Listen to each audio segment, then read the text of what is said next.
Hello, everyone, and welcome to our IELTS teacher training. In today's teacher training, we mainly focus on IELTS speaking part 3. And before we continue, let us first have an overview of our training or course training. For our IELTS teacher course training, so we have here 3 phases or 3 stages. So we start with knowledge acquisition. Then in here we cover the four areas in IELTS. So we have speaking, writing task 1, task 2, listening, and reading. After that, after we cover everything here in stage 1 or phase 1, we move to phase 2, which is skills acquisition. So in here, we are going to learn on how to teach and practice teaching. We also have to learn here test taking skills, like how to ace in or how to get a higher band score in IELTS academic courses or course. And in the last phase, which is mastery, so that's in here, we're going to explore on how to make an effective assessment in writing and in speaking. So to continue, we are still here in phase 1, which is knowledge acquisition, more specifically speaking. And we have covered speaking part 1 and part 2 and half of part 3.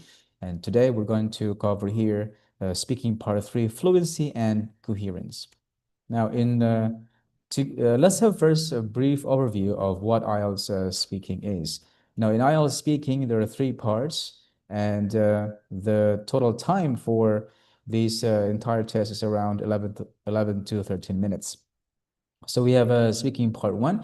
This is also called the interview, and the duration for this test is roughly 3 to 5 minutes, and there is no preparation time. And then there is a speaking part 2, which is also called the individual long term. The duration for this speaking roughly lasts for 4 to 5 minutes, including preparation time. And finally, we have speaking part 3. This is also called the two-way discussion. And the entire duration for this part is roughly 4 to 5 minutes, and there is no preparation time. Now let's move to speaking part 3, which is also called the two-way discussion. And these are the criteria in which the candidate receive an award. So let's begin first with the fluency and coherence. Then there is LR or lexical resource. In other words, is vocabulary, GRA, grammatical range and accuracy. And finally, there is PR or pronunciation. Now let's check here how to get a band 7 for each criteria. So we have here for fluency or FC, the candidate must understand the question or task, speaks at length, and the answer must be logical and relevant. For lexical resource or LR, the candidate here uses wider range of vocabulary to discuss unfamiliar topics with flexibility and accuracy. So take note, it says here with flexibility and accuracy.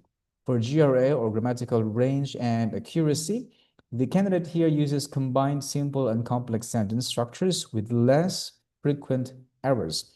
And finally, for pronunciation, the candidate must be generally understood and certainly with very little L1 accent or first language accent. Now let's check here on how to get a band 7 for fluency and coherence in speaking part 3. So the first criteria is to understand the question or the task. The second one is to speak at length. And the third one, the answer must be logical and relevant. Now let us check here first, understand the question or the task. Now we have learned in a previous meeting that in IELTS speaking part 3, there are 3 main types of questions. So we have here giving reasons, making comparisons, and the third one is giving advantages or disadvantages. Now, here's the example of the three different types of questions. So, for example, here, question number one, it asks the candidate to give the advantages. And the second question here, it asks candidate to give the reason or reasons. And the third and last question here, the candidate is being asked to compare two things or two places. Now here for understand the question again, we have three main types of questions. Okay, so we have questions that ask candidates to give reasons, to make comparisons, and to give the advantages and disadvantages. Now let's move on to speak at length. Now, what should the candidate do to meet these criteria? Now, in order to meet this criteria, the candidate must follow here a certain structure. So we have a certain structure in answering the question for speaking part three. So the structure here starts with P or paraphrase, R, which is reason, E, explain, and another E here is example. So here's the model answer for speaking at length in speaking part three. So as you can see here, there is a structure, and the candidate here uses complex sentences to extend his or her talk. And that is what we called here to speak at length. And the last criteria here, again, this is the structure for speaking at length. So we have paraphrasing, give the reason or point, explain the reason or point, and then give example. So take note that the example here must be facts, not personal experiences, all right? So that means the example here must be the examples that are generally observed experience, okay?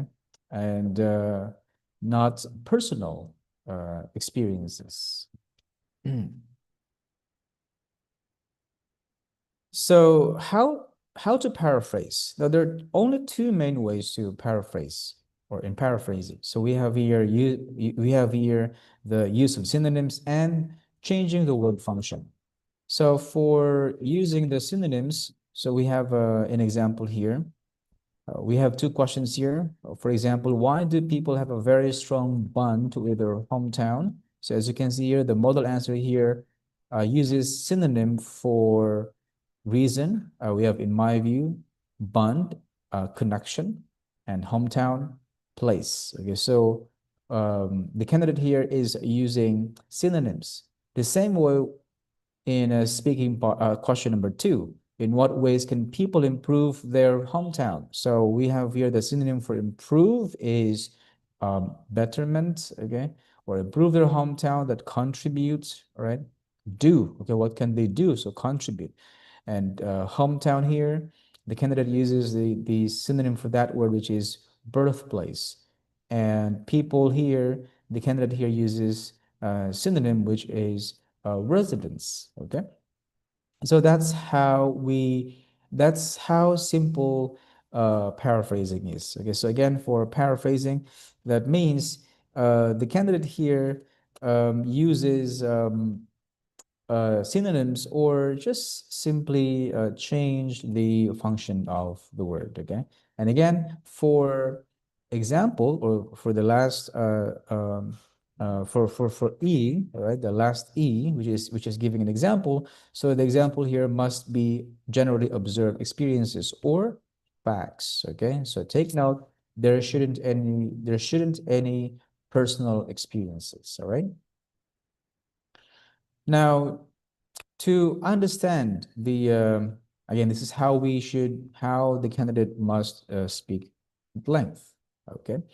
Now, moving on to the last criteria, which is making the answer logical and relevant. Now, making the answer logical and relevant, again, is if we review the last session, the candidate can only make the answer logical and relevant if he or she understand the question or the task. Okay, so as you can see here, there is a relevance or connection to this first criteria and the third one, okay, which is making the answer logical and relevant. Okay, so Again, to make the answer logical and relevant, the candidate must understand the question or the task. And we have learned that there are three main types of questions, all right?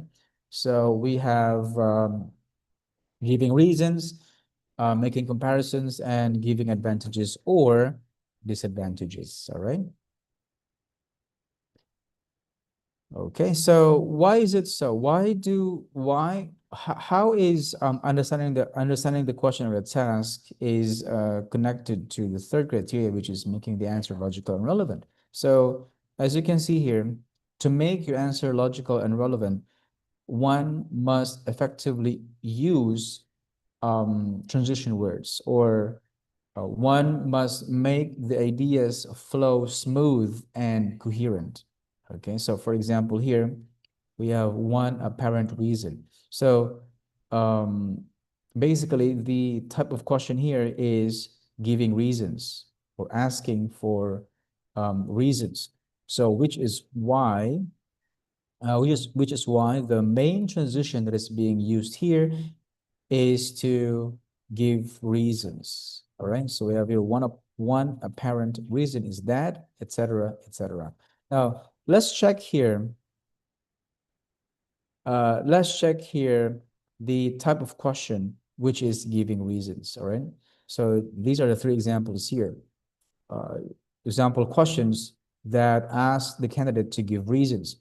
So, for example, we have here, why do some adults dislike reading? What sort of problems do adults have if they can't read or write?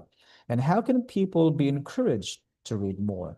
Now, let's check here that the main transition words and phrases that must be used in this type of question is transition words that give reasons. So for example, we have several examples here. We can say, for example, one major reason, one main reason, one apparent reason. The primary reason to this is another point to consider, etc., etc. Okay. Now, if we compare this type of question to making comparisons, all right, now, in questions like making comparisons, for example, the questions here, question number one, how is building such as school different from a theater? Are modern theaters the same as old theaters? And which is more important to a town, a sports center, or a museum, and why? Now, in this type of question, all right, the main transition words or the main way to connect the idea, all right?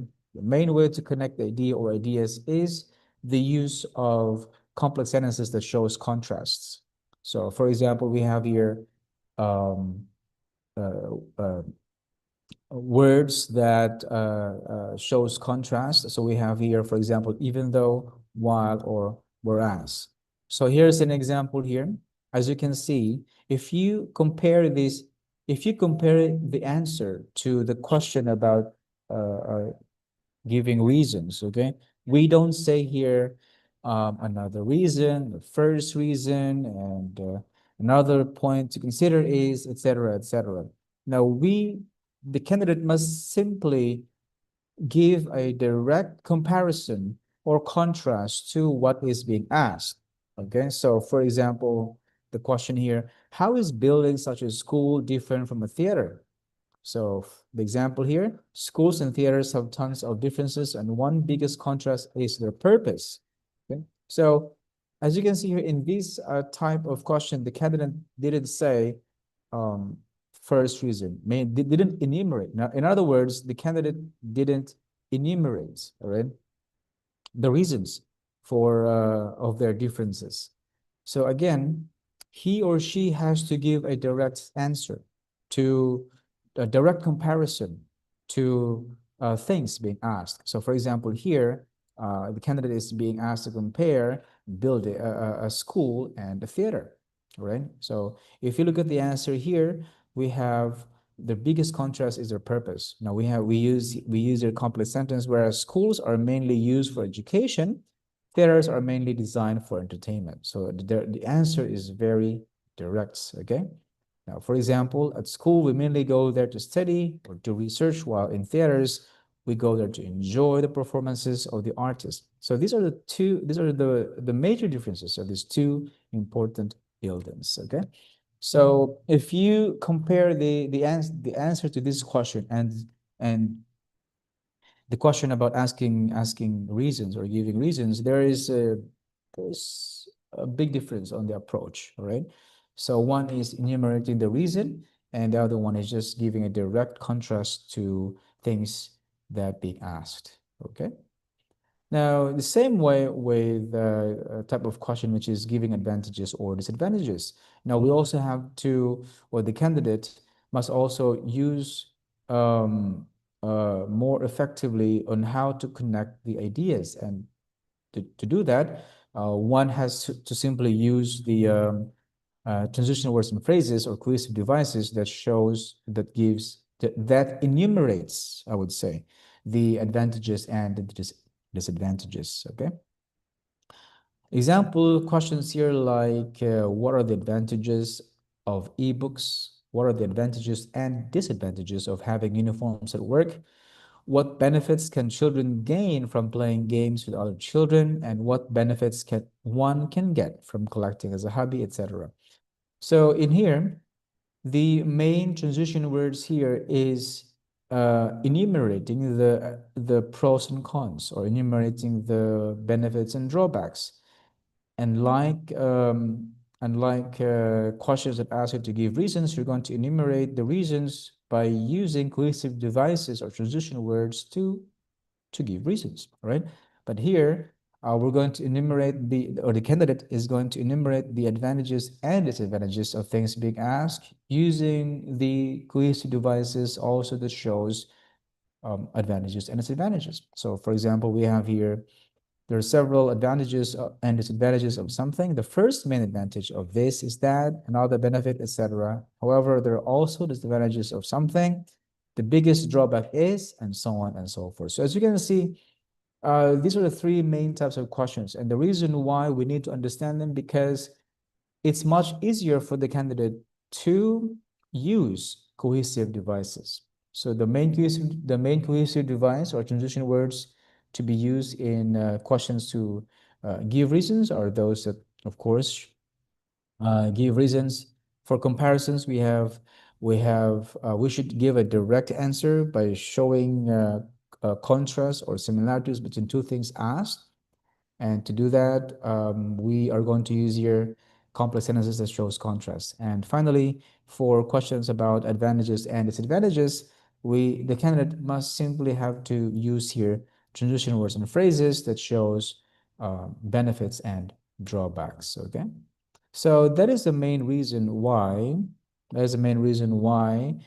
the candidate must understand the three main or three general types of questions in IELTS speaking part 3. Okay. So that's the end for this training today. So again, we are still here in stage 1 or phase 1, which is knowledge acquisition, mainly focusing on IELTS speaking. And we have just completed here IELTS speaking part 3. So, and if you want to book for IELTS class or IELTS teacher training, so please don't hesitate to go to our FB page or contact us via Zello or WhatsApp, or email us at IELTSlessons5644@gmail.com. All right. So thank you so much for your time.